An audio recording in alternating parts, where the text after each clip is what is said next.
the board members ready? Sure. Are board members ready? No, I'm ready. Of course. I'm ready. Okay. Now that I have the right document up. Let's get started. I'd like to call the Bristol Selectboard meeting to order for October 10th, 2022. Item 1, review agenda for addition, removal, or adjustment of any items. I think Val, you added one just Yes, an if hour we could ago. add the tax anticipation note resolution that needs to be signed by the select board. Can we add that into consent agenda? That would be perfect. Board members, are you okay with that? Mm-hmm. Okay, let's add that as item 4. Perfect. We have to wait on this apparently. I think we voted. Yeah. Okay, excellent. Anything else, Val? Other than All to right. clarify that under the consent agenda, the Firehouse Apartments curb cut application should include the conditions recommended by the foreman. Okay.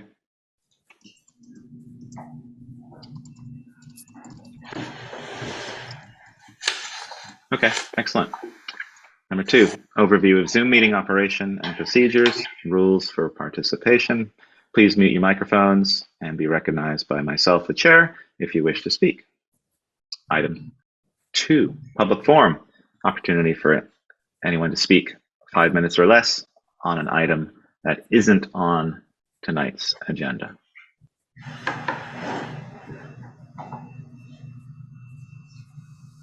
Okay. I have just one in terms of voting. Everyone in the town should have received their ballots by now from the state rather. We do have 2 local ballots for Bristol, and those aren't sent automatically. So if you have your ballots and you wish to vote early, please request from the town clerk the local ballots. One is for the merger for the MAUSD school district with the district in Virgins. And the second item is a bond vote for replacement of the Pine Street water line. So those 2 will be our local ballot. And so you'll need to request that.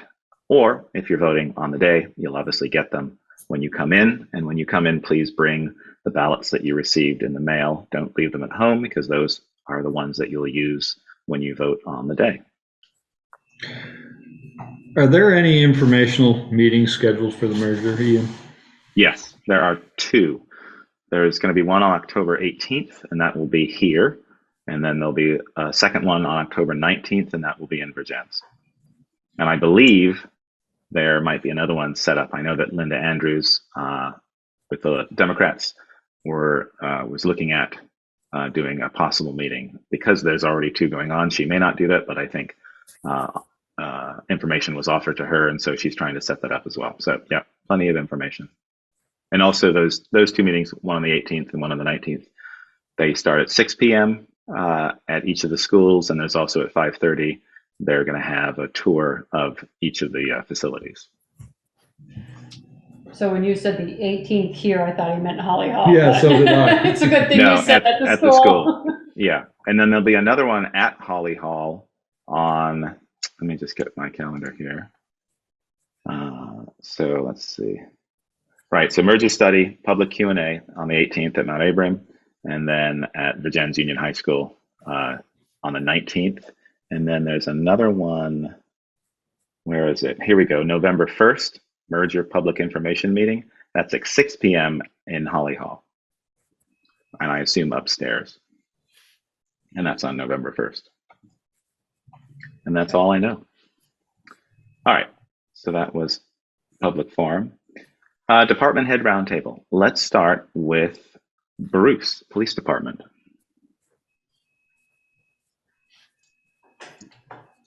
Thank you. So I just want to remind people that we switched about a month ago to a new phone tree system when you call our phone number. due to the limited staffing at the dispatchers. So if you have an emergency, dial 911. Do not call the Bristol Police Department number, as you will go to a voicemail system. The voicemail does roll over to us on our phones. Most of the time, it's relatively quick. So be patient with us. We will get back to you as quickly as we can. And I do apologize if some of the voicemails were delayed because of the new system. But just to remind people, it's been somewhat smooth, but we've hit a couple of hiccups and we fixed those, I think. So that's all. Great. Any questions for Bruce? All right. Thank you, Bruce. Let's go to Brett, Fire Department. He was on, I think he disconnected. Alrighty. We'll see if he comes back. Let's go with Sharon, Clerk's Office. Thank you. As you know, we're gearing up for the election. I just received the MAUSD ballots. I need to print the ones for Pine Street, and then I will be mailing them out to the individuals who have requested them. The tax bills went out. We've had several calls about them. They don't like them, so that's normal. And then we have the mortgage companies that are requesting all kinds of information, especially for people who are delinquent. So the water bills went out, so we're getting revenue from that as well as from the tax bills. Quite a few people have come in and paid their whole year already. So just a lot of stuff going on, but those are the highlights. Okay. Thank you, Sharon. Any questions for Sharon this evening? Yeah. All right. Thank you very much. Let's see. Did Brett come back? Yes, he did. He did. Brett. Yeah, I'm Fire here. Department. Thank you. Sure. I just want to make one comment this evening, and really it's a thank you to all those on the fire department who, first of all, gave up a portion of their Sunday yesterday to support our, annual coin drop fundraiser. It's the first one we've had since 2019.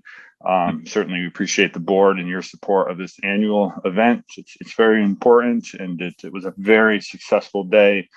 And of course, we want to thank all the Bristol residents and those who passed through our community yesterday and gave to this cause. So again, it was a great day and a very successful event. So thank you. Excellent. Thanks, Brett. Any questions for Brett this evening?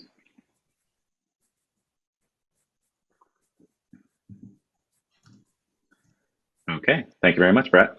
And finally, let's go to Jill. Well, not finally, there's Eric too. Oh, sorry. It's always, I know. I can't see him in the background there. And all right, let's go to Jill, and then finally we'll go to Eric. Jill from the Water Department. Any updates, Jill? Just two quick things. We are expecting our rebuilt pump back towards the end of this week. So once we get it back, we'll plan the date to reinstall that.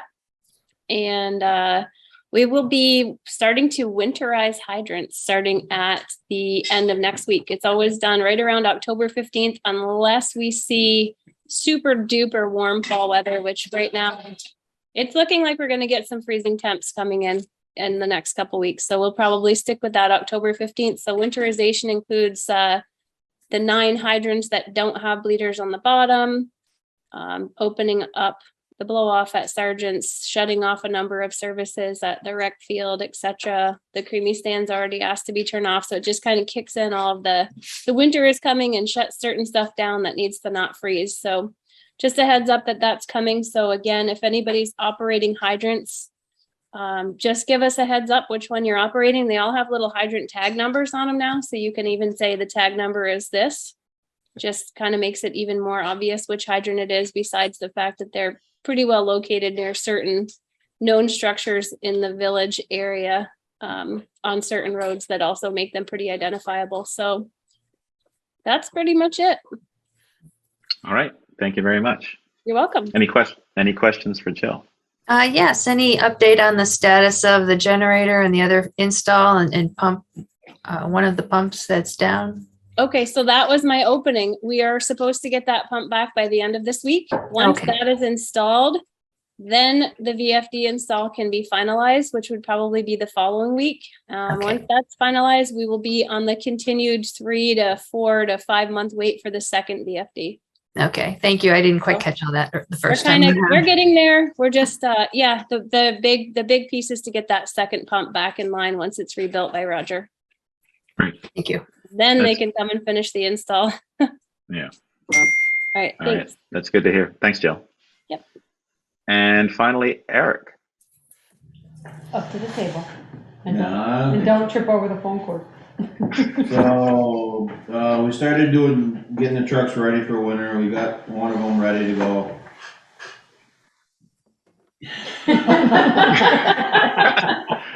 Well, now you've done it. We started up on the storm drain on top of Basin Street. We got that about half done right now. We should finish that up tomorrow morning. Started ditching on Knox Road for the grant that we got. It's supposed to be done sometime December, which should be done way before that. What else? Pretty much most of we got the Mac is down again. Air valve will be in tomorrow, so hopefully that's in tomorrow. We'll get that back up and going. What's the status of Lincoln Road? Are they working on that? I have no idea. What I can tell you about that is that they're doing data collection, site visits, and just kind of gathering that baseline information right now. Okay, that's good. It's moving along. All right. Thank you, Eric. Any questions for Eric? Everybody saw I'm assuming that most everybody saw the pictures of the repair today or was there and see the problem. I didn't think about it at the time, but one of my concerns at this point is where did that gravel come from that filled that hole? Which means there's a possibility that the culvert under the road has failed, and that's where the gravel came from. Eric already knows about it. It's going to keep an eye on it. If we end up with a bump there, we'll know that we've lost gravel in the road and we're going to have to do something crossing the road. The hope is that it will carry us over until we start that Basin Street project. Okay. Did they end up finding the pipe or no? My guess based on the pictures that I took last year is that it's down another 4 or 5 feet. And, so it'll take a while to get a bump in the road if that's where the gravel's coming from. But So once the bump, what is the bump from? The road dipping or? Yeah. Dropping. Okay. My guess is there's no other place for that gravel to come from other than Underneath. under the road. Right. It's not washing down the drain from someone's driveway. Not that amount. No. So I didn't think of that when we were there today looking at it, Ian. So it dawned on me tonight. Hey, that had to come from somewhere. Right. Oh, I mean, even if you had, you'd still need to, yeah. Okay. So hopefully by leaving it there and letting the water filter through it, we'll buy ourselves enough time to get the project underway. We just need to make sure we incorporate those drains in that Basin Street project. Okay. Yeah. Val was saying that was part of the plan. So, well, or I guess it would be revisited if it wasn't, right, Val? Yeah. Okay. All right. Good. Thank you, Eric. All right. Moving on. Item 4, consent agenda. This is 4 items that we have. Approve and adopt a proclamation to declare October 23rd to 29th as Childhood Cancer Awareness Week in Bristol, as requested by Kids Cancer Connection Incorporated. Number 2, approve a resolution to reappoint the town administrator to the Addison County Economic Development Corporation Board of Trustees. Item 3, approve curb cut application for the driveway access to Firehouse Apartments from Firehouse Drive, which should include the conditions listed by the road foreman, and the tax anticipation letter. Resolution. Resolution letter, or letter resolution. Resolution. Move to accept. Okay. Whatever. Yeah. Second. Okay. We have a motion and a second. Any discussion on those 4 items, on any of those items?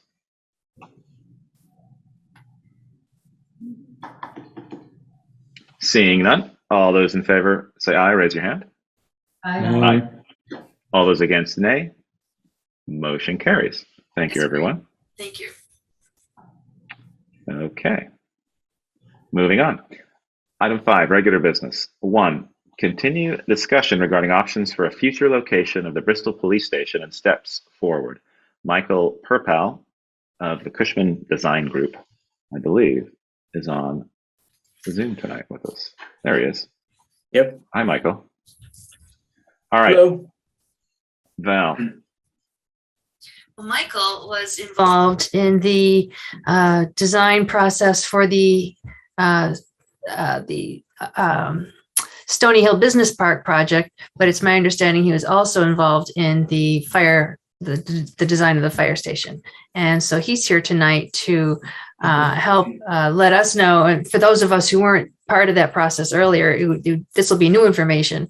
But for those of you that were part of it back in 2014-15, this will be a walk down memory lane. But hopefully that Michael will share with us some information that'll help us decide how and where to go forward with discussing the location of the police station.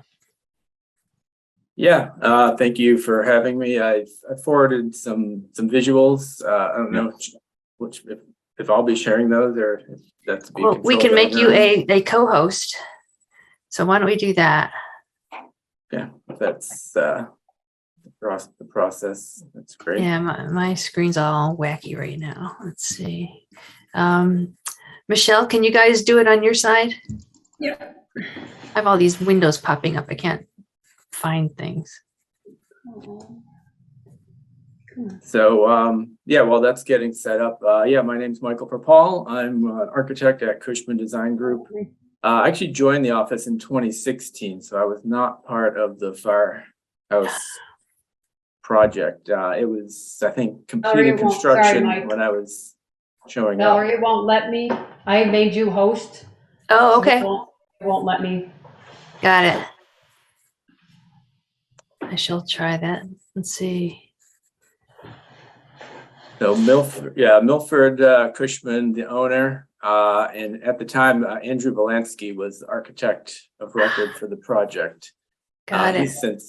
He's left to start his own office, and I've been handling most of the commercial work for the last 3 years in our office. So been involved with Kevin Harper in Bristol on a variety of projects, the tech park, a little bit of the firehouse apartments, schematic planning. So just happy to present our work. We're really happy of all the relationships and projects we've been involved with in Bristol. So it was great to see this project, maybe this police station, come back to life a few weeks ago on our end. So You're a co-host now. all right, thank you. I'm going to pull up some drawings, really just a recap of the 2015 work. Yeah, so this is page 1. These first 3 pages are early schematic site plans on how the fire station was just explored to be sited with the main road out here. South is to the back of the bottom of the page. This is scheme A. Scheme B was actually a pretty similar to the route that was further explored. More of a north-south orientation for the garages with admin alongside it. And then this is one scheme of parking on the back of the site. There's an option C, which is more of an east-west approach of the garages. And of these three schemes, we were asked to develop one. It was somewhat of a hybrid. So it was later in March, on the 29th, we came back with what I think is a pretty similar site plan to what was actually executed, with the addition of a police station located south of the fire department building. Some of the driveway circulation is explored here with future parking around the police station. After this meeting, there was another refinement of this site plan. So early April of 2015, we have the fire station, and essentially its built location with the police station aligned with the entry to the west of the site, staff parking, and then a variation of driveways to the south with more future parking schematically located. This police station footprint is 3,000 square feet. So we have some 2013 work with the police department over in Bristol Works, and that the plans from 2013 were about 2,400 square feet. So this footprint seems to be based on that size of a building program with some room for growth. And I guess it'll be up to the current leadership to see if 3,000 is the right number, or if it's bigger or smaller. So we have a recent hire in our office who's involved in a police station in Essex, and he just advised me that they had to make a conscious decision on if they wanted to plan for a 20 or 30-year building, or to plan on a 15-year building with a likely addition as town growth occurred. So that's just a part of the discussion to be thinking about as site planning.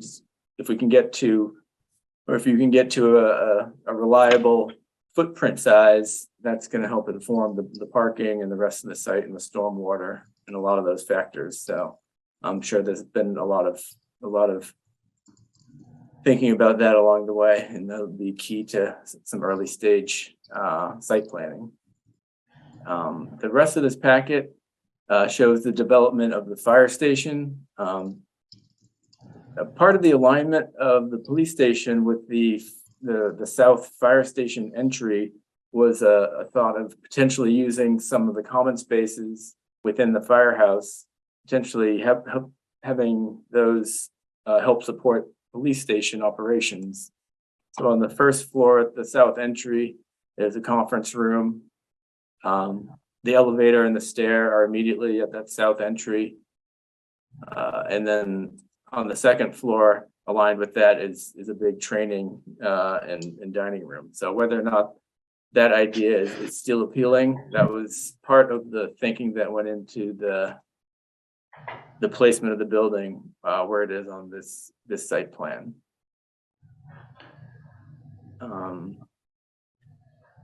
Further development of the site of the fire department project started. We looked at some landscaping along the west edge and then stormwater to the south of the site. Further development of that into the actual construction drawings. We still see a footprint on the site plan for the police station. Obviously, there'll have to be some reconfiguration of the driveway around that building if that site is still makes sense. And then the last few pages of this are actually the construction floor plans for the fire department, just showing those community spaces are more or less where they were schematically planned. The conference room at the first floor, and then the larger meeting space above, or training space. And then I just included an aerial shot of the current site situation, which looks like it was from last summer when the tech park site work was just beginning. So we see some of the stormwater features towards the south of the site, but really just Water there now. just the built condition of the fire department. So any questions on any of these plans? I'll just gonna scroll back to, this seems to be the most, So Michael, can you, in this scenario, can you physically connect the buildings with a walkway to make them like considered one building so that we could use the elevator from the firehouses without having to put another elevator in the police department? I think that would be possible, yes. Yeah, the fire station, the size of it would allow for technically, it'd be an addition of the size of 3 to that would be a pretty viable option. I think we would take the vestibule off this building and essentially create a connected walkway or a hallway. Yeah. And then I think that would work conceptually and definitely code wise as well. So you could capitalize on the expense of the already installed elevator. Yeah. How would you connect the second floor? Okay. You talked about someone on staff working on another police building, and you said a 20 or 30 year or a 15 with additions. Is there a standard that you generally work with in terms of the longevity of a building? Our office, we take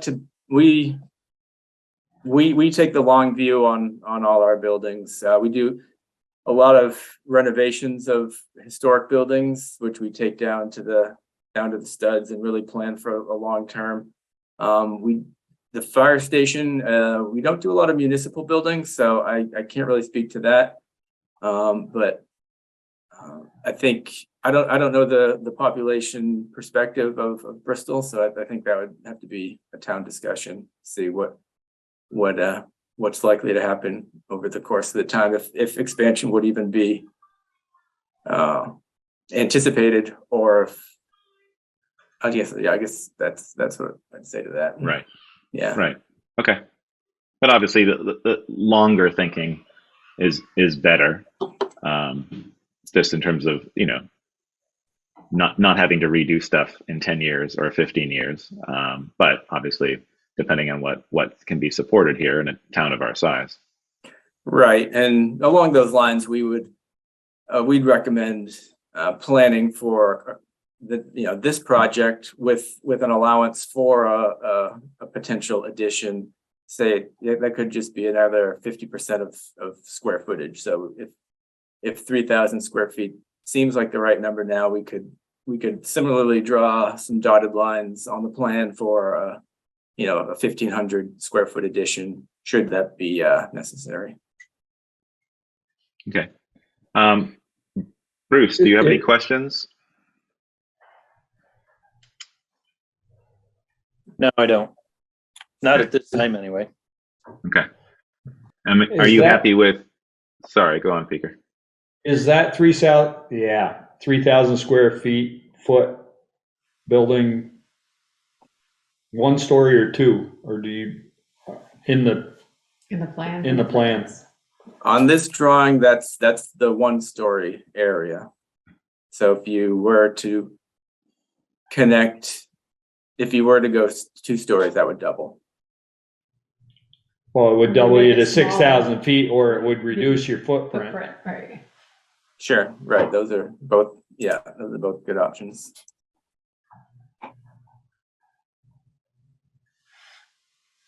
Bruce, is there any objection to having the office space upstairs as opposed to having it obviously you'd have to have some space on the ground floor with your Sally port and that, but could you do most of your administrative stuff above? Yes. Well, you're quick with a simple answer. I prefer to keep things simple and get it done. So you're at, what was the amount? You're at 2,400. Is that correct? Currently at Bristol Works? I think it's right around that. Okay. So that would be adding in another 600 square feet, but obviously maybe it's a combination of reducing that overall building size, but doing 2 stories, and maybe that brings it to 4,000 or something like that, depending on how much space we have to work with at that location. But I do think it makes sense to connect the buildings. I know Peter has mentioned that before, and I think that, especially with 2 stories, you could either do a walkway or you do a full 2-story connection, so you can access from one floor or the top floor. Well, you have to do in order to take advantage of the elevator, you have to connect both stories. Yes. Yeah. Oh yeah. And I think, Yep. based on the footprint there, just roughly, if you shove that police station to the north and connect it, you've got more than enough space, so it would all fit right in the green space that's there now. Right. Which would, parking would obviously have to change some at that point, but. Oh, yeah, and if you can't get rid of that stormwater pond or the Yeah. pond, that changes things too. Mhm. But we do have permission from Kevin. Stony Hill to look at the possibility of eliminating that stormwater and using theirs. Yeah, because we do have, if you can, Michael, if you can go to that satellite photo, we can look at what it currently looks like. There's a pretty decent amount of space. There we go. After the current parking that's there, that doesn't even start to run in and hit that stormwater area. But of course, we've got pipes and stuff there. So I imagine we could just be able to, if the building footprint is over the main sidewalk going in, and then maybe hits where that car is parked right there. That's the end of the building at the front of that car, sliding that driveway. The building doesn't even go that far when it's 3,000 feet on the other plan. And right. No, it looks really small. It's like a shed almost, but it's obviously not, because the fire station's a good size. So I think you could easily fit a couple thousand feet in that green space. Yeah. If you connected them. Mm-hmm. Yep. And then we'd obviously be moving the tanks that are there, which I think are those white things right there, right? Yeah. And then we would continue the drive around and then have the parking sort of in that green space area. So we may not even have to touch that stormwater area, hopefully. We'd be able to leave it intact. And are there any other areas that we would want to picture it here? I know that we want to connect it, and that seems the obvious way, and that's how it was designed. But are there any disadvantages to keeping it in this area, do you see?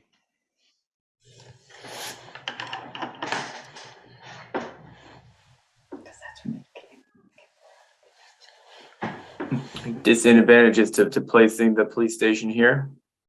Yeah, just sort of yes. Pretty much in that green space where the sidewalk is what if you're going to connect them. Right. It's got to be close enough to put a connector there. Mm-hmm. Utilize the elevator, which is right about where your cursor is. Yeah. Right. On the other side of it. I don't know, Brett, are you still on? I don't know if you have any thoughts or opinions on this. Obviously, you have used this space for the last 5-6 years more than a lot of people. If you can imagine a building suddenly being there, looking at, in that parking area, do you see that impacting anything that the fire department does? No, I think obviously the front is not an option as your septic system. I think that this is only Brett LaRose's opinion. The most viable option would be a 2-story addition off the back vestibule of the existing fire station. You simply extend the upstairs lobby, goes down to a hallway, as somebody already noted, possibly administrative offices for police upstairs, and you would have to just push parking out back somewhere. You always have to keep in mind, one of the great advantages of the current setup over there is having adequate parking for the first time in the fire department's history. And we certainly wouldn't want to go backwards as far as the number of available parking spaces. So as long as that was being taken into consideration. But no, I'm a huge fan of, if the decision is made to construct a police facility, why wouldn't you take advantage of the infrastructure that's already in place? As Michelle noted, the elevator, the septic system, there's already a generator there. We're already sharing the spaces. That happens today. The training room, the conference room downstairs, the locker rooms, the showers, those are all shared spaces today. That would not be a change or a new practice for us. We have a great working relationship with the Bristol Police Department.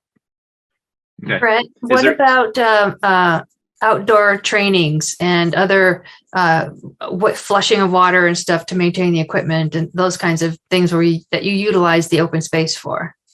Yeah, as long as it's engineered where, we're looking at the rear ramp of the fire station, the large, pervious surface there where a lot of water flows, and eventually finds its way. Well, nothing actually finds its way to the stormwater ponds. I've never in 6 years seen standing water in those ponds. But anyway, as long as, it's being taken into consideration where it goes, because it's when we're hosting a pumps class over there, it's nothing to discharge 60,000 gallons of water. That's not unheard of by any means. But I think if you put a police station where we're discussing right now and, the drainage is taken into consideration, I don't see any impact. Okay. Brett, let me ask a follow-up question. Is there something that, since we have this opportunity, is there something that you feel is missing in the fire department building that you'd like to see maybe be utilized in a police building, like, public space or something like that, where you're like, you've come up against something that time and time again, you've wanted that maybe we can put into the police station design as a possibility? Again, this is only my opinion, but the future, when I run into Mr. Harper and I run into Milford over the years, I still to this day say, I can't think of one thing I would have done differently, and that's just kudos to all the people who contributed to this effort. And as far as the use of the common spaces, let's call them in there, I jokingly call myself the events coordinator as well, because, I'm the person who unlocks the facility for every group that enters that facility, which is a weekly thing, and returns to lock it up and to make sure everything's put back, etc. So I'm certainly not going to sit here and say we need additional space. I think the spaces that are there, and with, continued cooperation with the police department, obviously fire and police having first priority over those spaces and their uses. And just as the policy reads, we're in the emergency services business. Stuff comes up unexpectedly, and there will be times when a group may be planned to use such a space, and we'll have to ask them to, go someplace else, because that's just the nature of our business. But it's never been a problem, and I certainly don't anticipate any such problem. So as far as additional space, the answer is no for me. Okay. If we're looking at the design, Bruce, and maybe you can answer this, since we've got that road that's right there, would you be considering like a Sallyport area that would drive from I guess east to west, like straight through the building? Is that something, as opposed to always having to go in the front? Is that part of a design that would be useful? Yeah, that would be one of the ideas that we would certainly explore and hope would be feasible. Okay. Yeah, if I may, just one more comment. I certainly, the drive-through concept is an amazing concept, and we were fortunate to have the space over there to construct that. It's just from a safety aspect, it's huge. Backing up emergency vehicles is very dangerous. So, but also keeping in mind how that building was designed, it's designed on flow, how we utilize it. That one-way drive and those 17 dedicated parking places on the west side of the building, that's where your responders respond to and enter, either the front door of the facility or the back door into the locker room, away from vehicles to get dressed. So, understanding we potentially may lose a few of those parking places, I just, again, would like to always keep in mind, the flow and making sure our responders, volunteers essentially, who are not, we're not staffing the building and are coming from a distance, have a place they can park quickly and get into the facility and get dressed and get going. Okay. Have you ever run into issues with, so there's 17 there, with all of those being filled at any given response? At a given response, Ian, no. Meetings, scheduled planned events, when people are coordinating their schedules, that's when we see the full parking lots. When we host special events or we host a large training, it's obviously we've had lots of real estate with the availability of Firehouse Drive not having any other businesses or residential buildings on it. But as we all know, that's changing right in front of our eyes. So, always keeping that in consideration as well, that parking is a premium, and we certainly don't want to go backwards. Yeah, and I think we have the space to accommodate as much parking as we'd like. Obviously, as you said, you might lose a couple of those if you're putting the building right where we've discussed, and if that doesn't impact your emergency response, then that's good.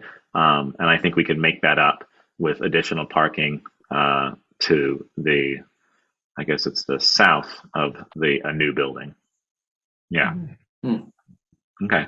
So a drive-through.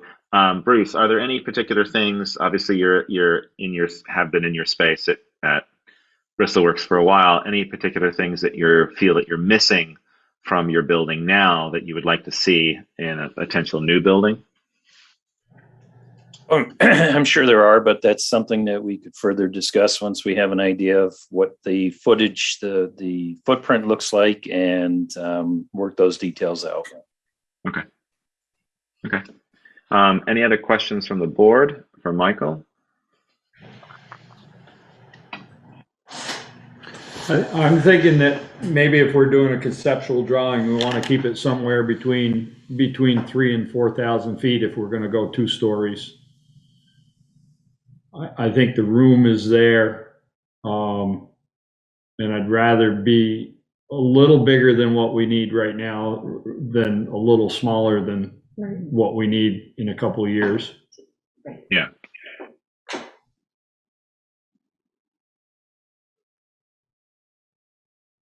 So Peter, are you thinking like a 2,000 square foot building? Yeah, so you'd end up with 2 stories? With 4,000 feet. Yeah. Assuming that the 2,000 square feet is enough in terms of what's needed on that first level for car accommodation, things like that. Right. And whatever else might be on that first floor. If you were going to put everything in 3,000 feet, then 2,000 feet should more than accommodate what he needs on that ground floor. I would assume. Okay. But until he gets it mapped out and can actually physically see what fits where, it's hard to tell. Yeah.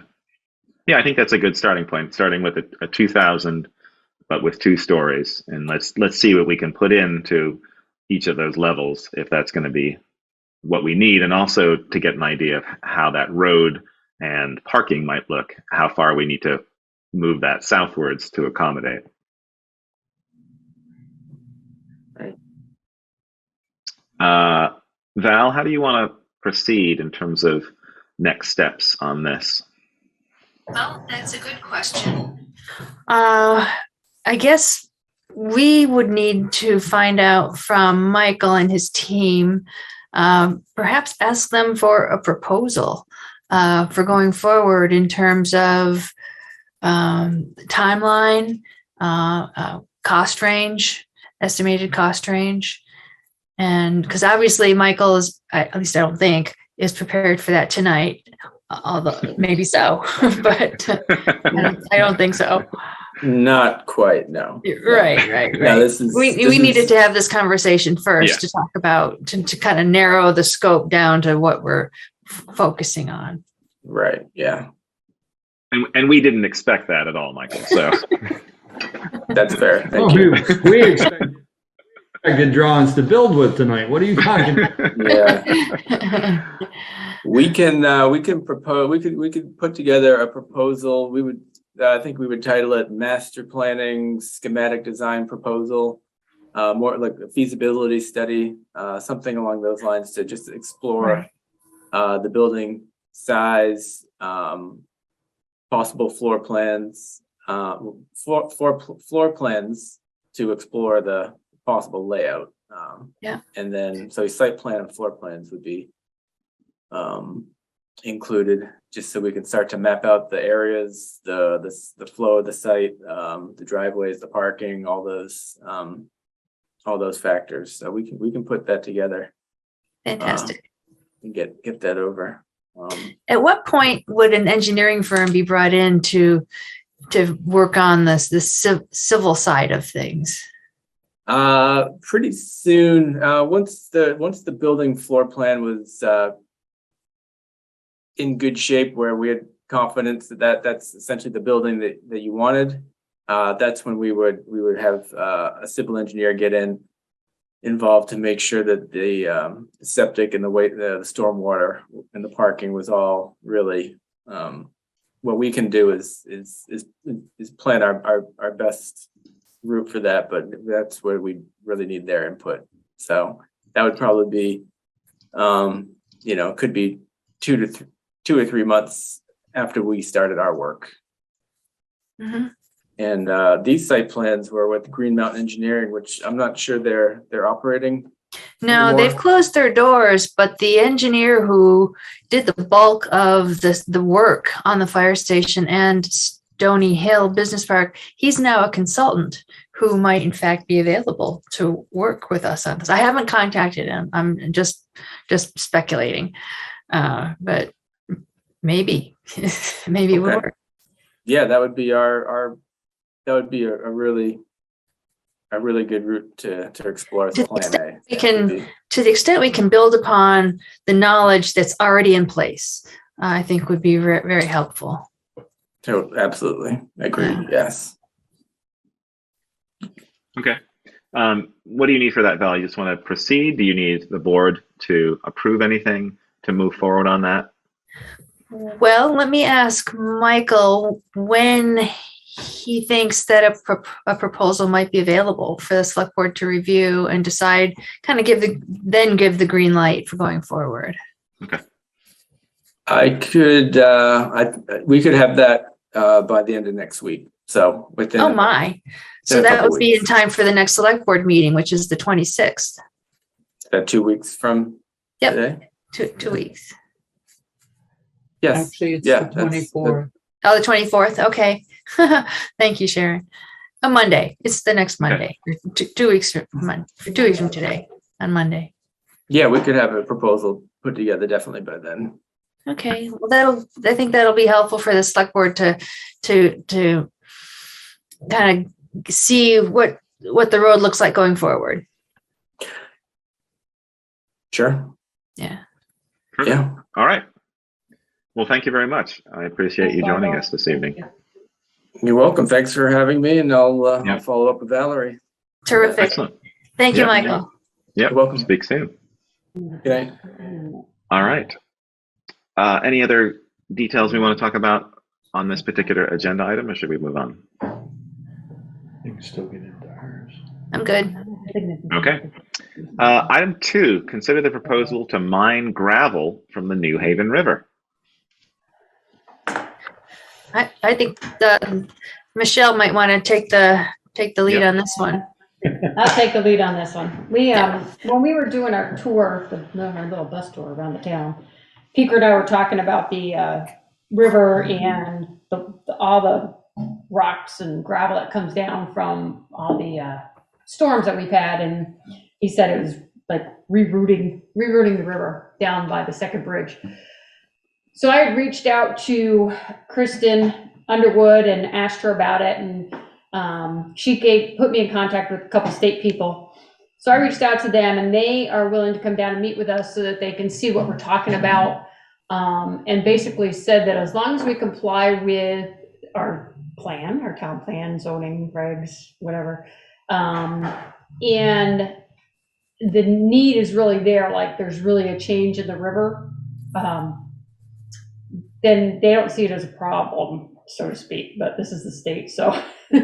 But I've also reached out to Amy Sheldon, who helped the town of Middlebury put in their river management plan. And her and I are gonna talk so she can understand what we're looking at to do, and she also might be willing to help us. And I've also downloaded the Middlebury's plan, draft plan.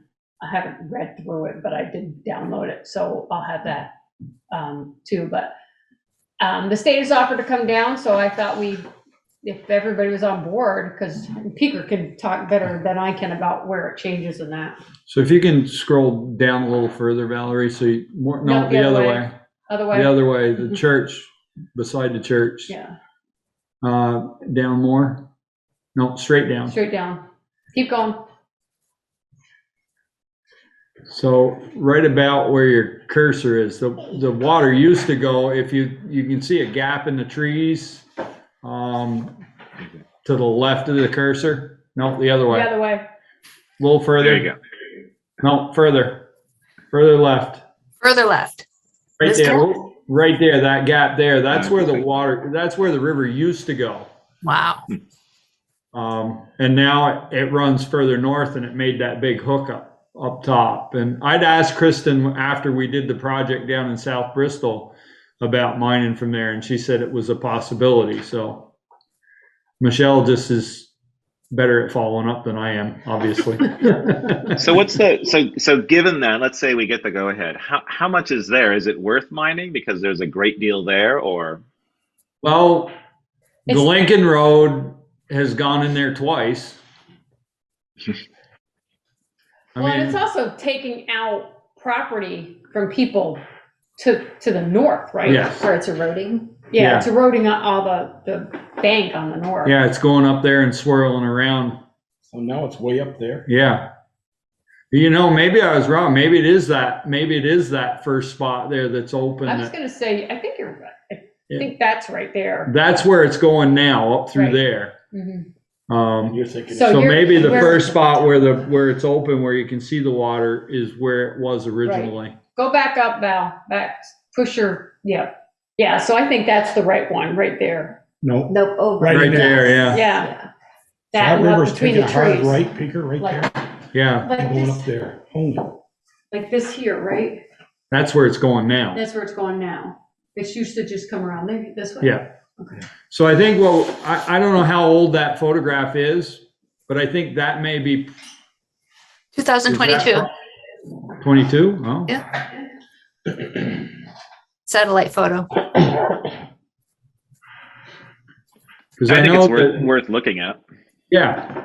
I mean, there's probably 3-4 years worth of gravel in there that if we were able to get it out, that the town would be able to use crush. Or just at the least, wouldn't it be, put the river back in its own bed? Yeah. And On that would Lincoln help the Road. neighbors? Yeah. I mean, Okay.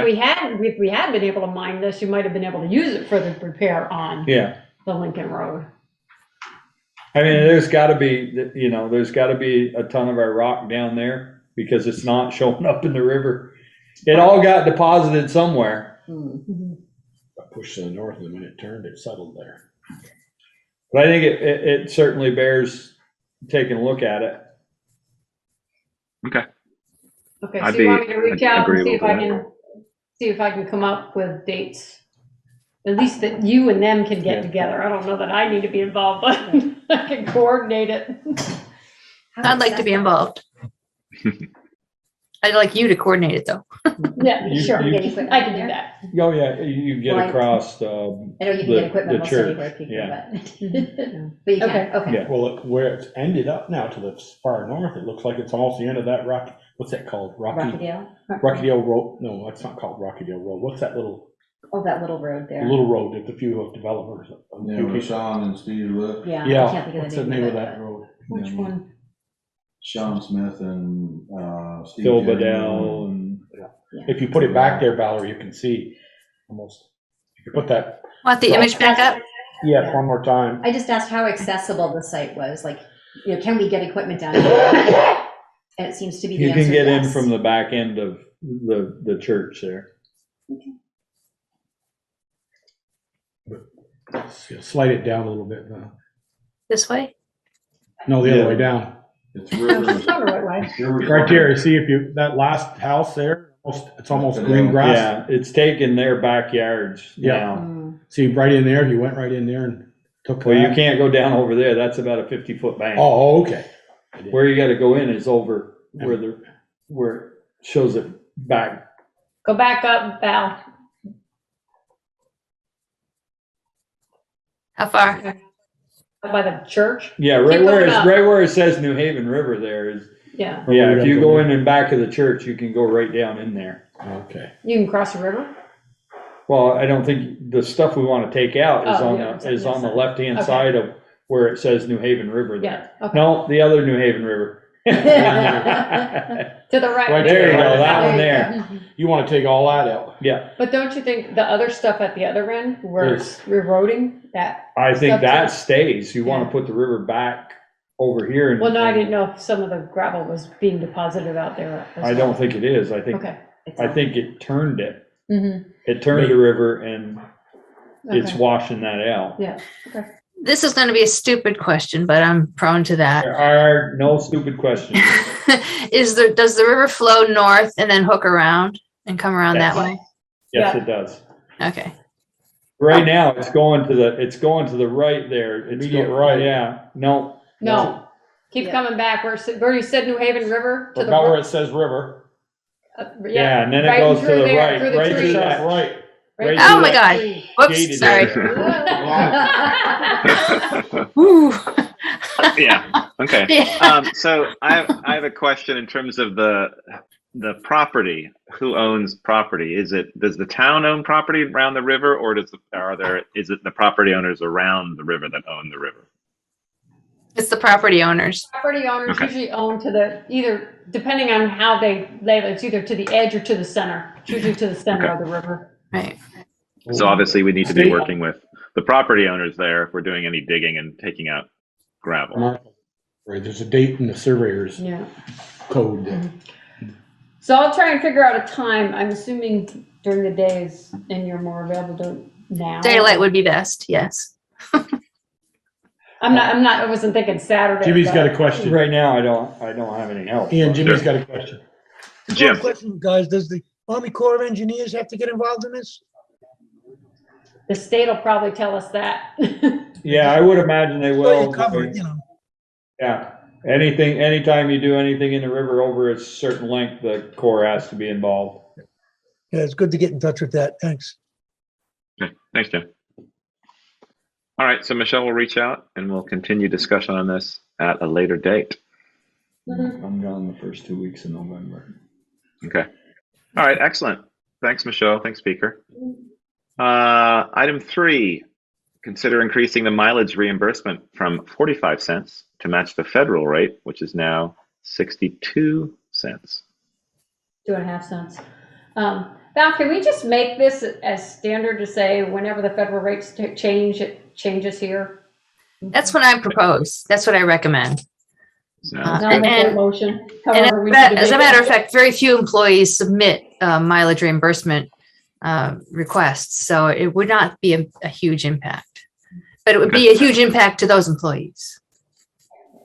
Well, I'll make the motion to change the mileage reimbursement rate to the federal rate as of July 1st of each year. Does Okay. that make sense?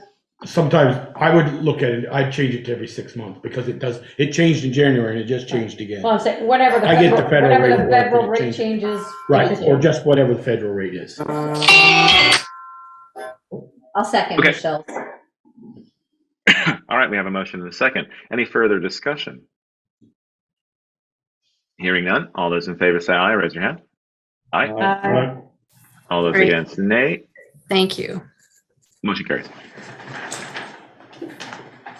All right, item 4, consider establishing fines for those people who do not get a work in the right of way permit. I'll take the lead on this one too. Good. 'Cause I was reading that and I haven't had a chance. I was going a lot of up information. Notch Road to go somewhere and come up over the hill, and all I see is this cone in the middle of this road with a guy standing next to a truck. And nothing. I'm like, what the heck is going, and once I get up to it, they're cutting trees. So I wind up turning around because I said to the guy, how long are they gonna be? And he says, I don't know. I mean, they had the whole road closed. So I turn around, get on the phone with Eric, and I said, Eric, where are you? And he's like, I'm at Notch Road. I said, oh.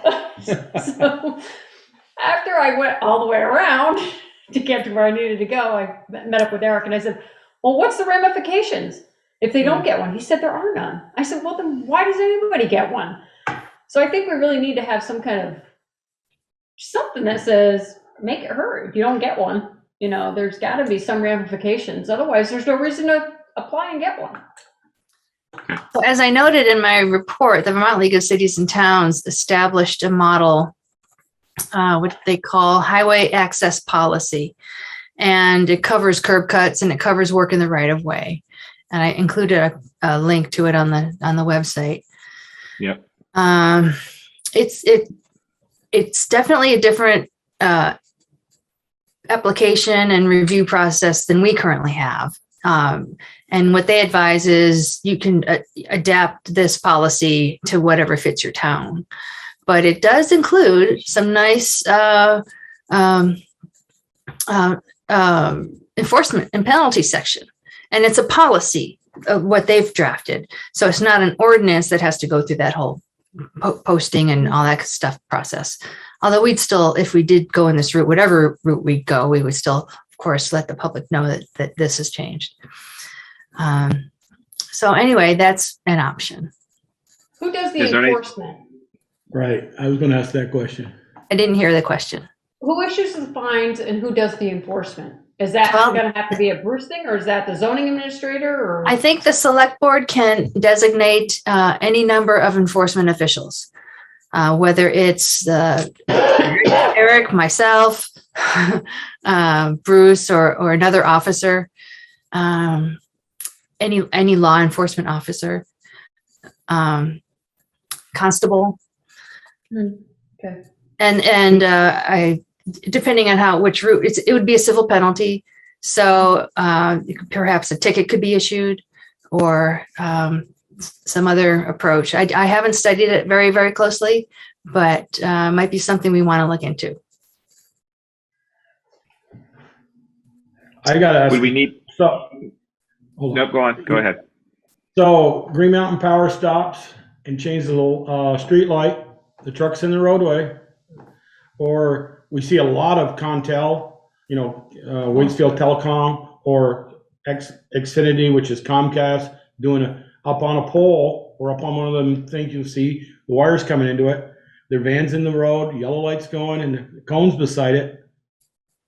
Slippery slope, I think we're going down. Well, no, I I want to be mean, careful.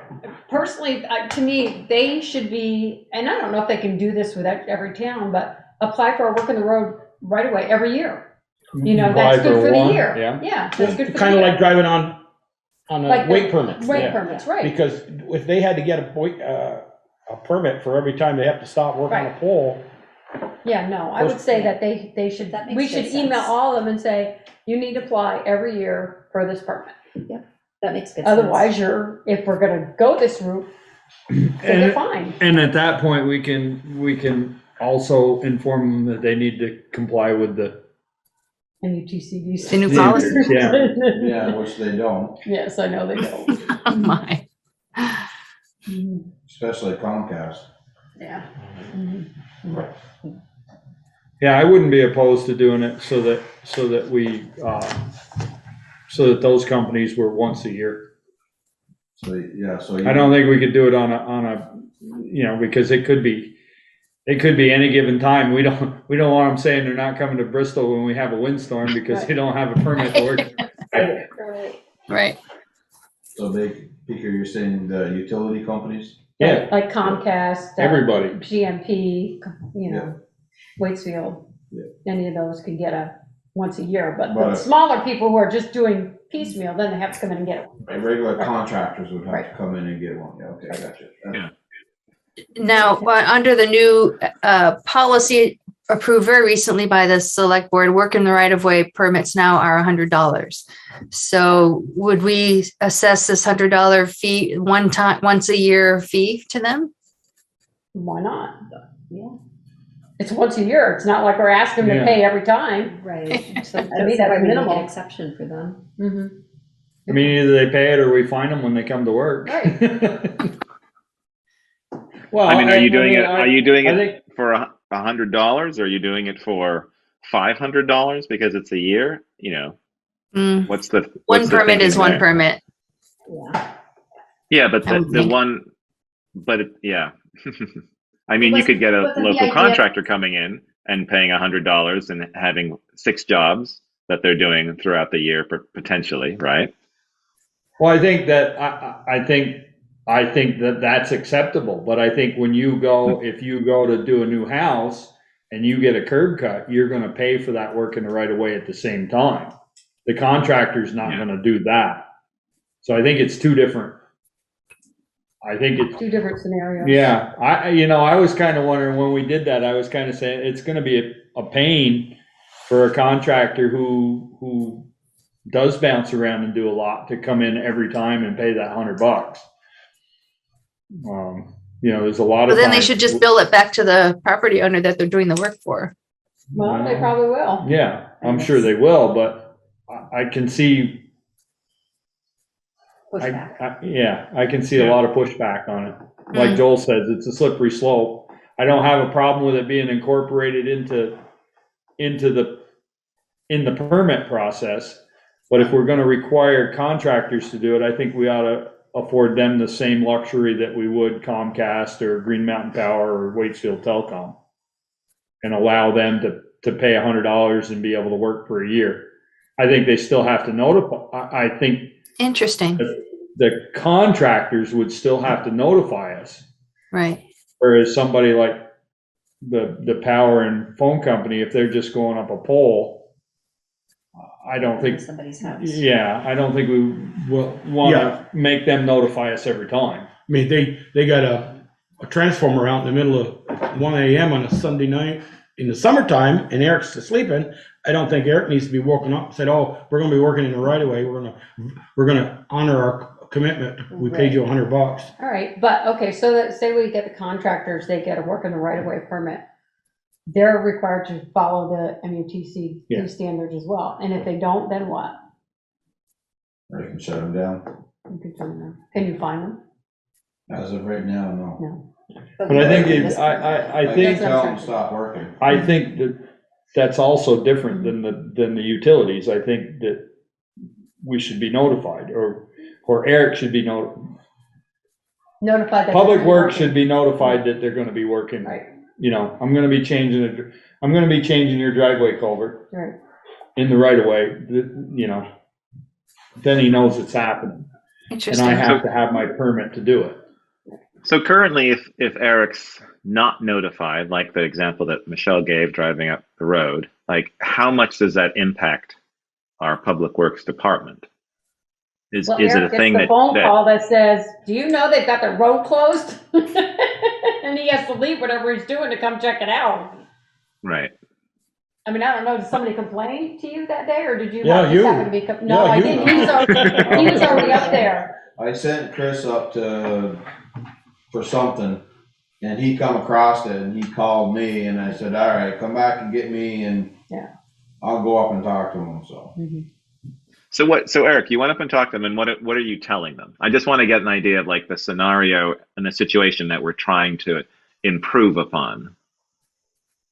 Well, basically, they had the tree almost all down when I got up there, so, and they had the road blocked for, well, Craig, you could ask Craig Scribner, because he's the one that, he got caught up in it too as well.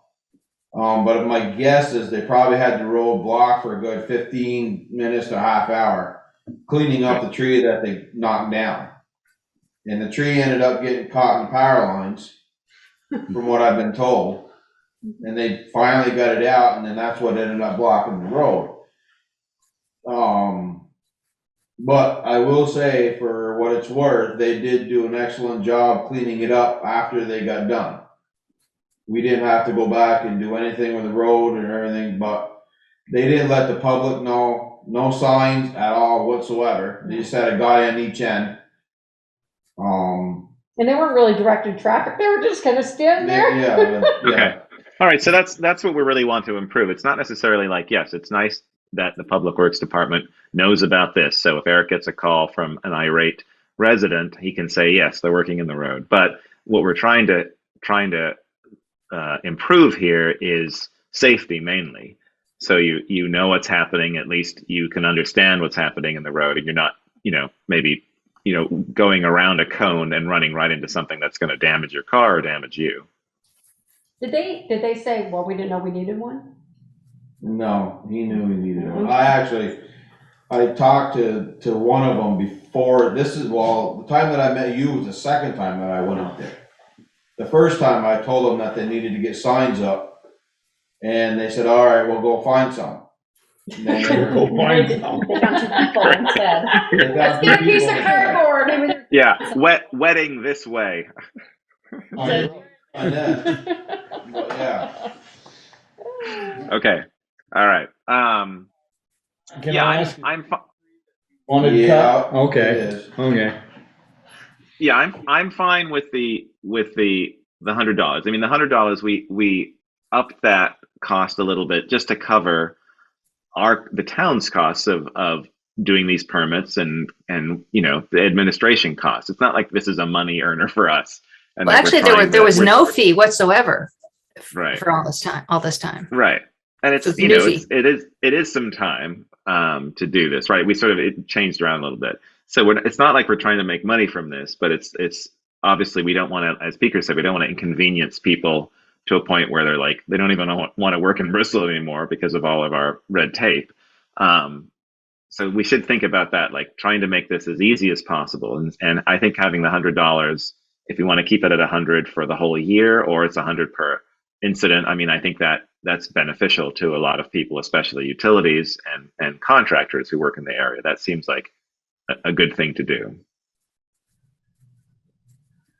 Yeah, I think something new where you're applying for a driveway access or that gets charged out with the permit. But for going and changing somebody's culvert or whatever the case may be, where you end up in the road.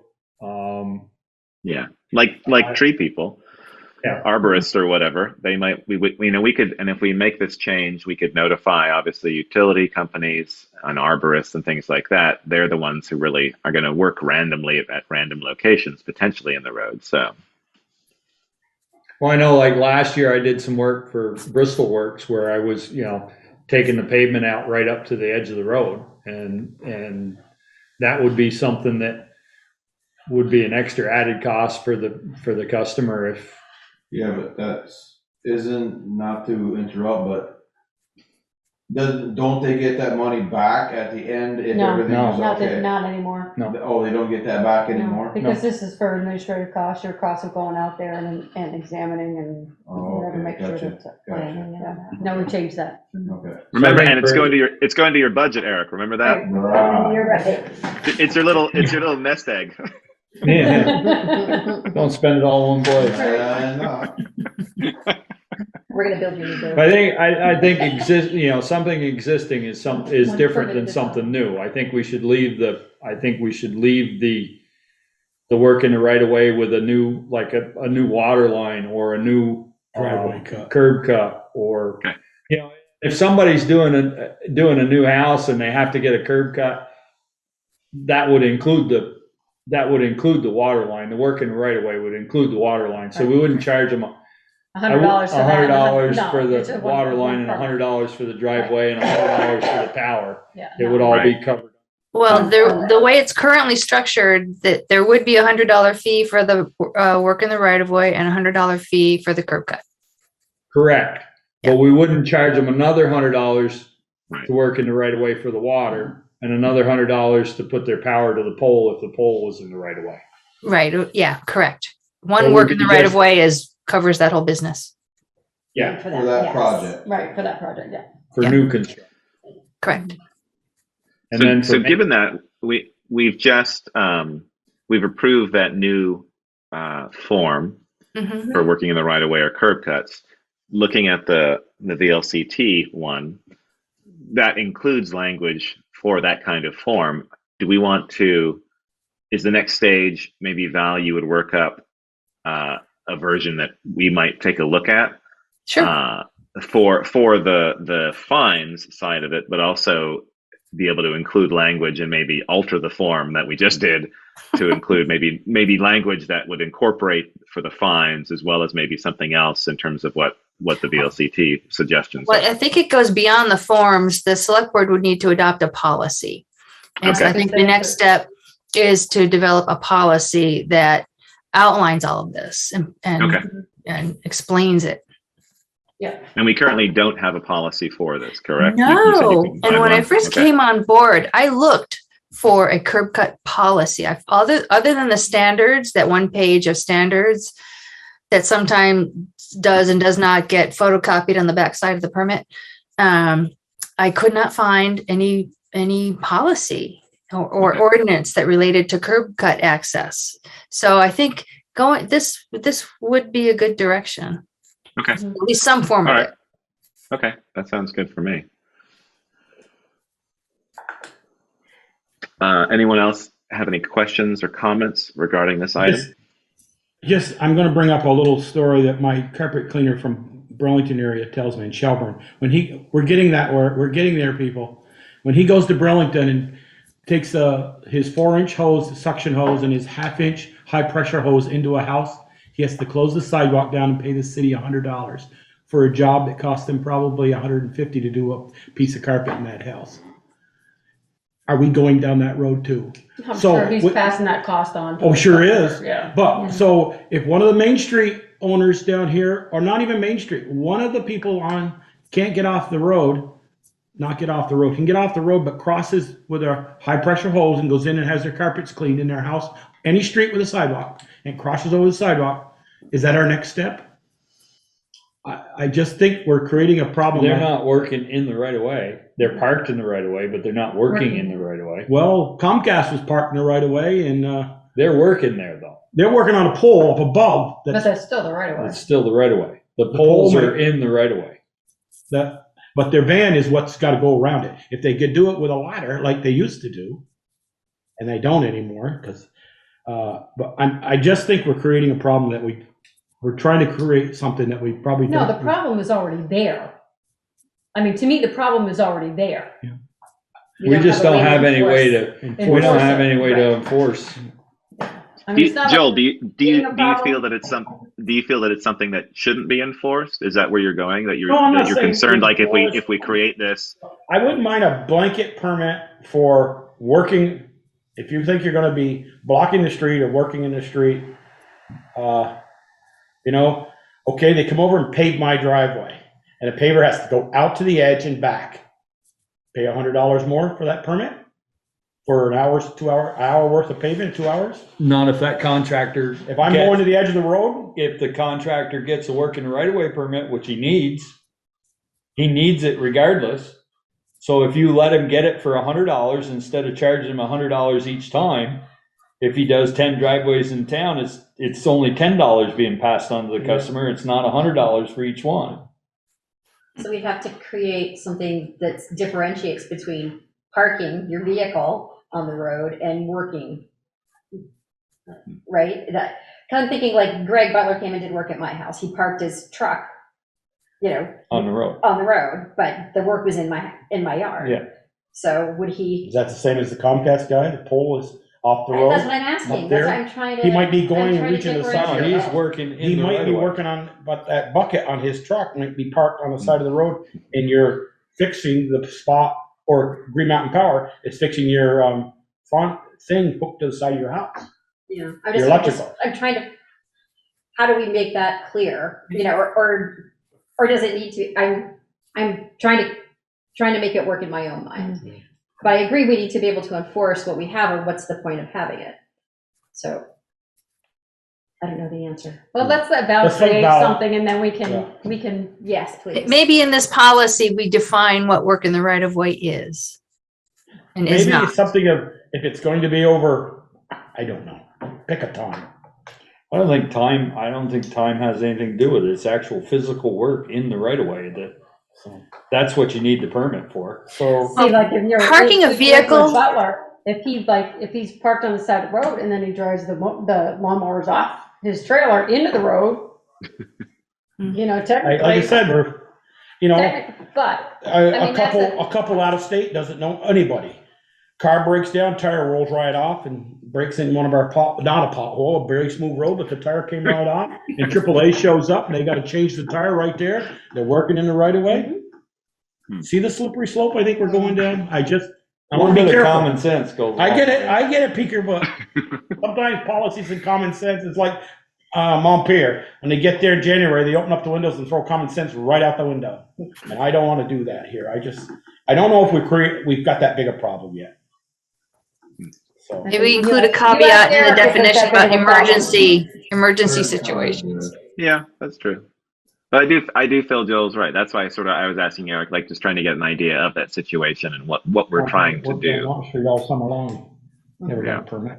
But I do agree that whatever I took those pictures. company or whatever is actually working in the road, they Yep. need signs up. At least. Yes. And if they have to come in and get a permit, they will know because it'll be in that packet that they have to. Right, these are what you have to follow. Yeah. Yeah. And then if they don't, then we've got grounds. Right now, we have no grounds to enforce anything. Yeah, so. Yeah, and it's more enforcement is part of it, but our main thing that we're trying to do is educate people to be able to use Education and safety, yeah. right.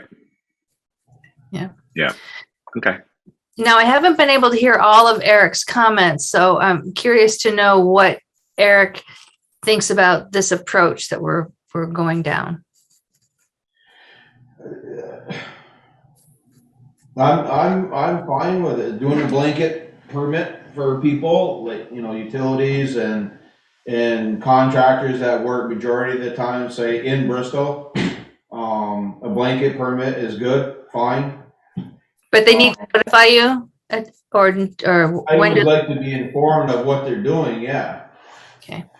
And I think that still should be in there, so I can go check on them and stuff, or keep an eye on what's going on. I think that's imperative. Yeah. I mean, kind of like Jill and Cy, if they don't get notice ahead of time of what the hell's going on, how can they know that it's done right?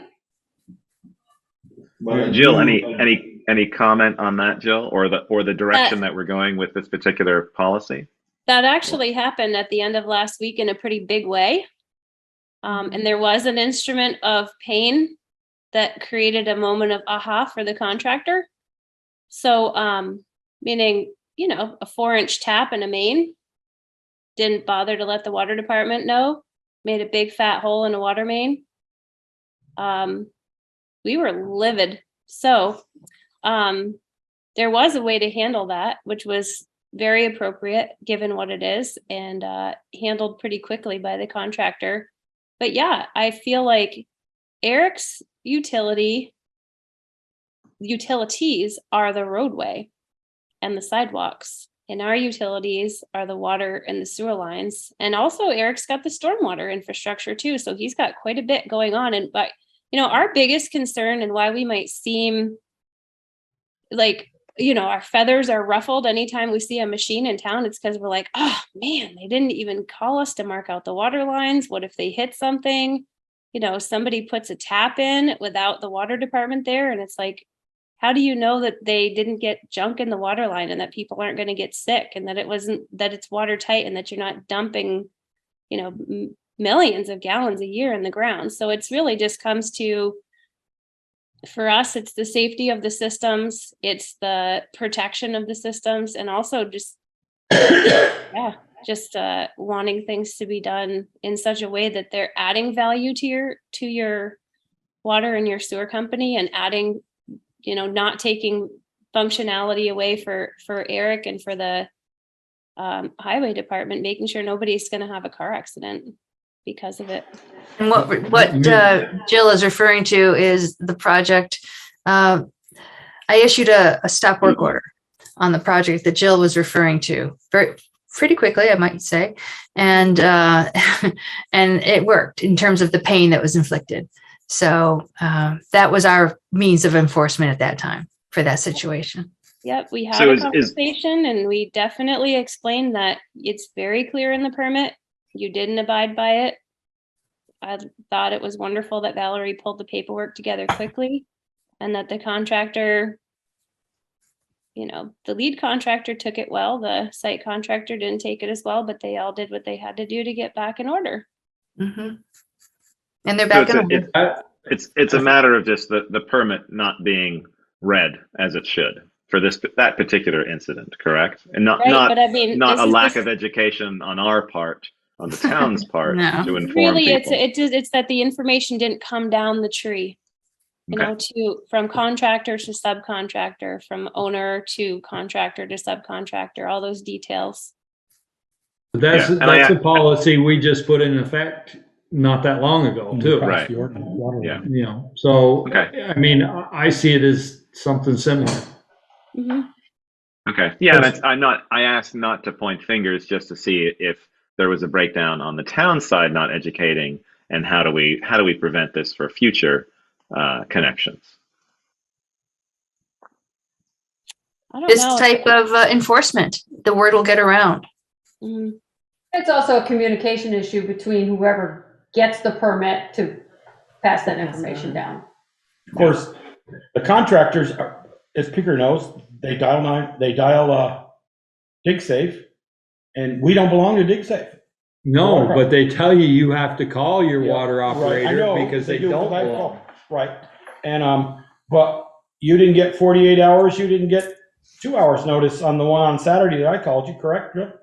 It was 7:00 in the morning was the phone call. Yeah, he was starting digging at 7:30. Yep, the call was at 7. He woke him up. He said, "I'm going into town right now. I want to see what he's doing."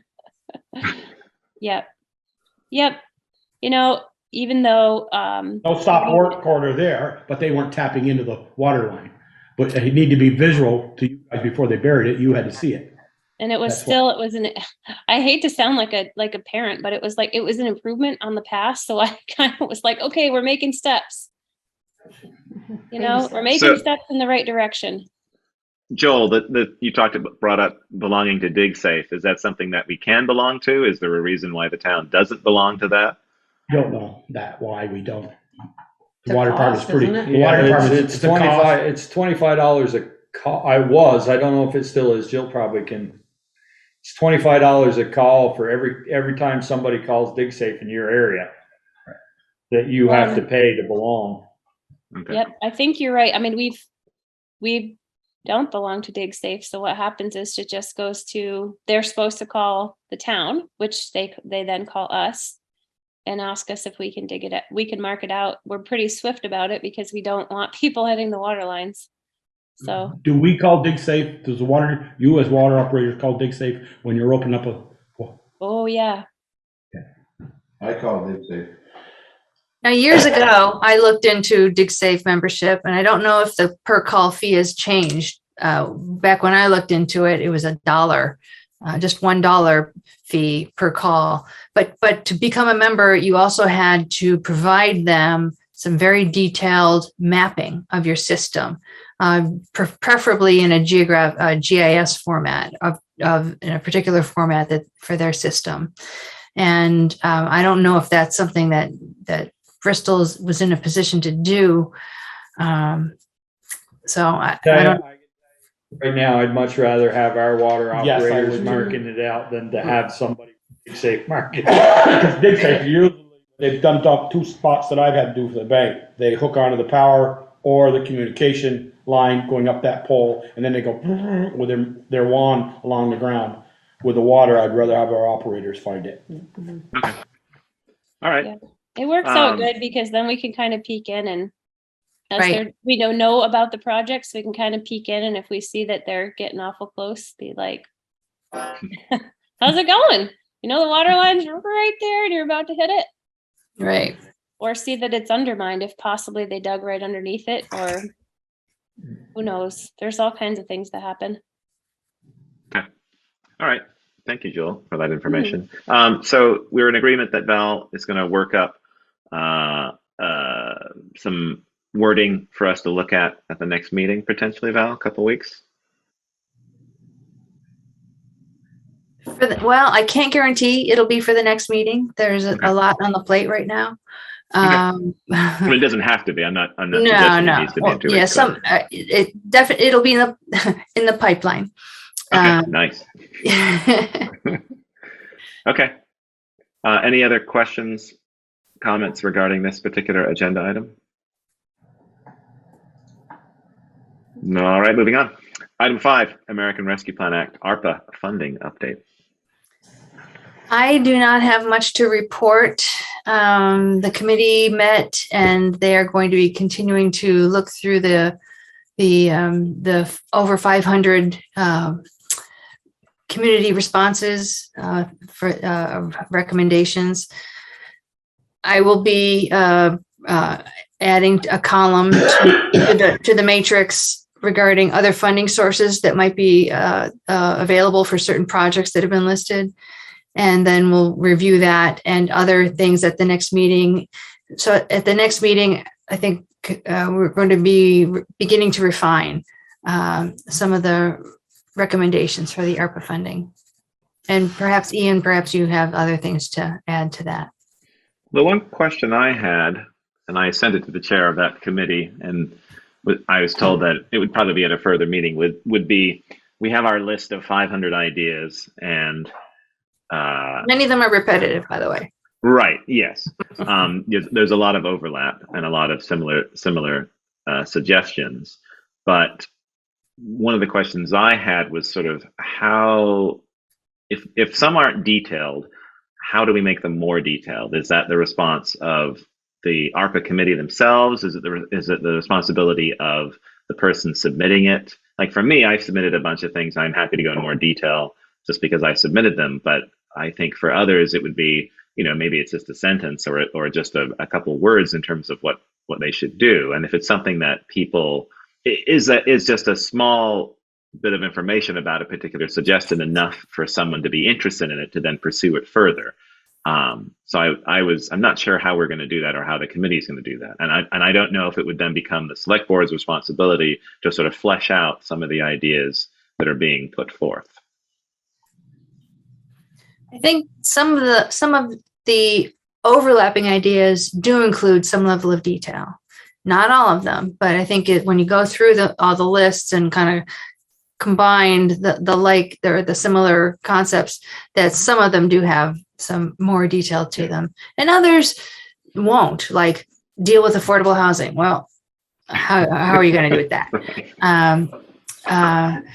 So I don't know. I think we'll just have to, after the next meeting, just kind of sort that out. Yeah, and for people that are interested, on the town website in our agendas and minutes under the ARPA Funding Advisory Committee table, the community data sheet, the matrix of all those ideas is on there. It's an Excel spreadsheet, and anyone can sort of download that and take a look at everything that's been suggested so far. We've had a great deal of suggestions from residents of the town as well as people from outside the town as well. So it's kind of fun sort of going through. And Jessica Teets, who's a Bristol resident, she teaches at Middlebury College. She and her students went through and sort of input all that data of all the information that's been collected by the ARPA committee, submitted to the ARPA committee, went through, put that in, and then sort of broke it down into different categories. So it's kind of interesting to see how all that information came in, and it's nice to be able to see the overlap too, and similar suggested ideas. She put all the information in, whether it was the same suggestion from two different people, it goes in, and so you can just see how many people are interested in similar ideas and suggestions. So it's definitely worth looking at. Let's move on then. If you don't have anything else, Val. I don't. Okay, great. Thank you. Item 6, accept Bill Elwell's resignation from the Bristol Fire Department. Motion to accept his resignation with regret. Second, and wish him well and send him a note of thanks from the board. And hopefully I pronounced his name correctly. You did. Question, Oh, good. Yes, Right. Brett. do we send thanks to all past members of the fire department, does the select board? I don't know if we do, Brett. I don't. You don't, then? I don't want to set a precedent. Okay, Thank you. You can send him a card. okay, We, the fire department, have thanked him, and I've already personally thanked him, but I okay, don't all want right. to go overboard for any particular person. Thank you. all right, no problem. Okay. So we have motion and a second. Any further discussion? All those in favor say aye. Raise your hand. Aye. All those against, nay. Motion carries.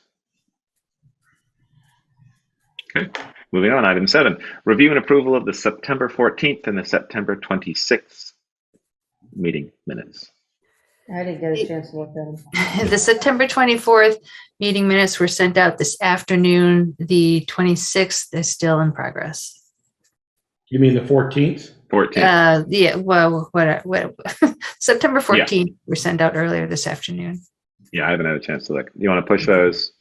So let's push 14th and 26th and potentially another one till next time. Thank you. Okay.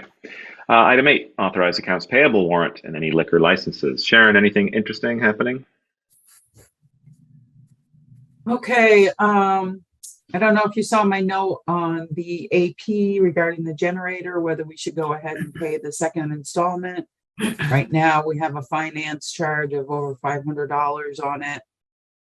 So I included it, but just wanted to know if that's your pleasure. Why do we have a finance charge? Because we haven't made the second payment for the generator yet.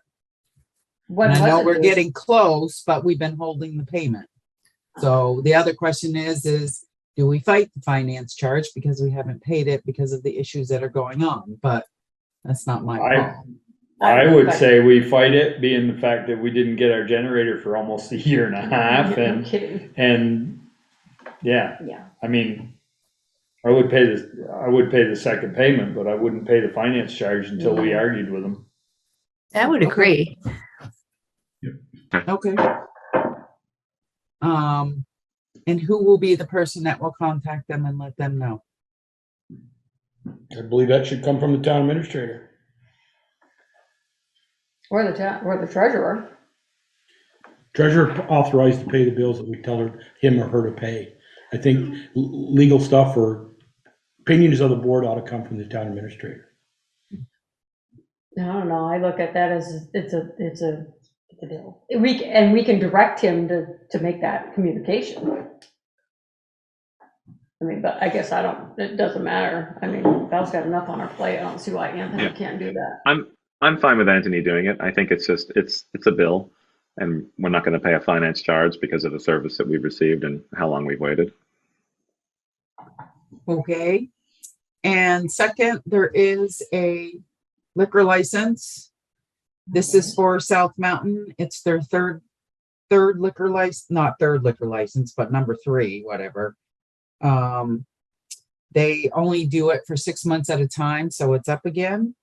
And the conditions that we had last time were they must close by midnight with all customers out, the exception of New Year's Eve, which they can stay open until 1.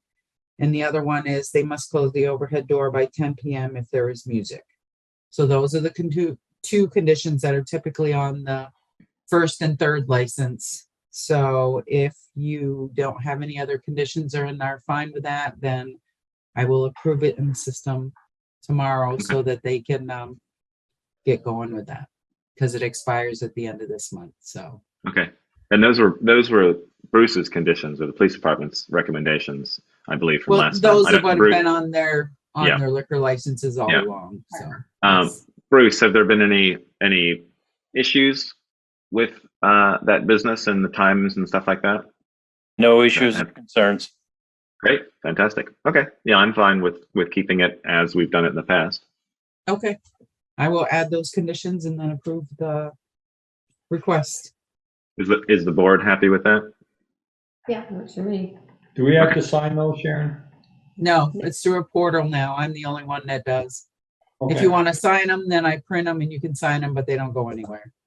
So I'll just put on there the date that we discussed it at the meeting. Just Perfect. ask. Thanks, Sharon. Thanks, Sharon. All righty. Where are we at now? Item 9, Select Board Roundtable. Let's start with Peaker. I am good. Michelle. I'm good. Darla. I'm good as well. Joel. I'm good. And me. I'm good as well. Holy. Holy moly. I think that's the first time ever. Is everything running smoothly? Good Lord. That's a good sign. Earlier, so. That's my true. issue. I will say that I had a great time at Martin's little gathering that people have mentioned previously in this meeting a couple Saturdays ago. It was great. It was the most cars I'd ever seen parked at Martin's. And Oh, no usually kidding. Martin All the way says, down the street. yeah, I know. Usually they have a good amount of cars there, just for an average day of business. But yeah, we went down, we parked at the skate park, my wife and I and the kids, and then just walking back, just seeing like the amount of cars parked everywhere. It was pretty incredible. But it was great. And, everyone was there, including people from obviously out of town and stuff. So it's amazing how much response he got. And obviously, I think it was 24 years they've run that business. So that's pretty impressive. And it's a great business. And I hope that the service continues to be as good as it's been all these years. Anybody go to Tillerman's like last weekend or something or other? I went during the week. Well, I came down through, it must have been Sunday night. There were cars parked everywhere on 116 over across by Heises. So I didn't know if anybody knew what was going on. Wedding or something? See, well, no, Yeah, it was I like saw late that. at night. But I couldn't Yeah. believe the car, they hadn't parked, normally cars were on. They Yeah. were not parked there. They were all the way down 116 and over in Heises and Masterson's like garden. It's like, unfortunately, you'd come. So I just wondered if anybody knew what was going on because I didn't see any signs or anything that something happened. I think there was a wedding there, but I won't swear to it. Yeah, I don't know. Sunday night. All right, let's move on. Item 10, Town Administrator's Report. I have nothing to add to the written report. Okay. Let's see here. Item 6, Other Business, Correspondence Reports, Correspondence Received. Didn't Nope, see just the anything. budget status report and Yeah, letters couple from newsletters. area organizations. Okay. Terrific. All Although I right. do hope the select board does review the budget status reports. They're offered once a month, and hopefully folks check them out. And let us know if you have any Is it possible to get questions. them in a slightly higher resolution? I feel like I'm really squinting to sort of read some of those numbers. Oh, well, I don't know. Where does that, I guess it's a Xerox, right? Of a Yeah, print? right. But I don't know if we can just get a direct export from the software program. So that's a good question. I will ask Wednesday about that. Okay. I mean, if it's more work, obviously, but I feel like it seems like it would be more work to Xerox something and then send it a PDF. I know, just send it as a PDF. Yeah. I think that's a There's good obviously suggestion. It comes up as a PDF from Nemrick, so there's no reason it couldn't be sent directly from Nemrick. So Yeah, I mean, if that makes it easier, feel free to do that. I know that this one's written on and then Xerox, but yeah, if you have the PDF and want to drop it in, not that it's unreadable, but I was always curious about that. no, Yeah. it makes it lighter the more times it's copied. Right. Okay. I don't think we have executive session tonight, unless we do. No. Oh my gosh, it's Ooh, 8:44. What's going on here? Is Motion to everything adjourn. building up? Is everything building up for 2 weeks from now? We do have a special, I just want to point out that at the next meeting, we will have a special information meeting about the bond vote coming up. And then there will be a special select board meeting on November 7th? The Monday just before the vote, so November 7th, which will be a special meeting. And then the select board will have the regular meeting on the 14th. The 7th is just discussion on the bond vote? Correct. We won't get 5 That's more the things plan. on the agenda? Correct. That's the plan. Okay. Unless That's there's the something so plan. pressing. Because there is 3 weeks between this meeting, well, the 26th and the 14th of November. 24th. Yeah. Yeah, I don't know why I have 26 stuck in my head, but you know what I mean. And so there's 3 weeks between that date and the November meeting. So then the November 7th meeting might actually be a little bit convenient if something urgent. I can see now adding a bunch of stuff on it. I will No, be no. there, so I don't. I will resist. But So, just saying. A question regarding that. Currently, we have the ARPA committee meeting at 7 p.m. on November 7th. Does that move Oh. then? They will need to move. Okay. Or it happens at the same time and I'm just not there and you're not there. We have our October or November 14th meeting, select board. Does that one slide to the 7th, or do we have one on the 14th and the 7th? Because the agenda is intended to be limited on the 7th, I was not planning to slide it. I was planning to have the regular November 14th meeting happen as planned. Okay, that's fine. Because So this is there's a likely to special be select board meeting. more stuff to include. I can Okay. see that November Let me just- 7th meeting be at least an hour and a half. 5 minutes on Don't the jinx spot. us, Joel. Be 5 minutes Okay, on so the special bond vote. Anybody got any questions? Anybody? You're right. No, I think it'll be a good opportunity for us at that time to actually go through the logistics of what we know about the bond vote and the potential impacts on the ratepayers. Oh, I take that back. Okay, that, I thought you were thinking about the one for the election day on the merger. All the No, schools. no. This isn't No. it then. Okay. Just the bond No. vote. That one. No, would be we a good don't. We don't. discussion. We're not part of that. That one's on the November. Oh, on that. Whenever that is. I just said it already. Right, yeah. November 1st is the merger public information meeting upstairs at Holly Hall. Mhm. Okay. We've had a motion to adjourn. Do we have a second? Yeah, Michelle did. Okay, great. I didn't hear the motion. Michelle made the. I Michelle made made the the motion. motion. Darla I'll seconded. second it. Excellent. All right. All those in favor say aye. Raise your hand. Aye. All those against, nay. Motion carried. Thank you so much. Done and done. Thank you very much, everyone. Thanks, everyone. See you in a little while. Bye. Thank you. Good night.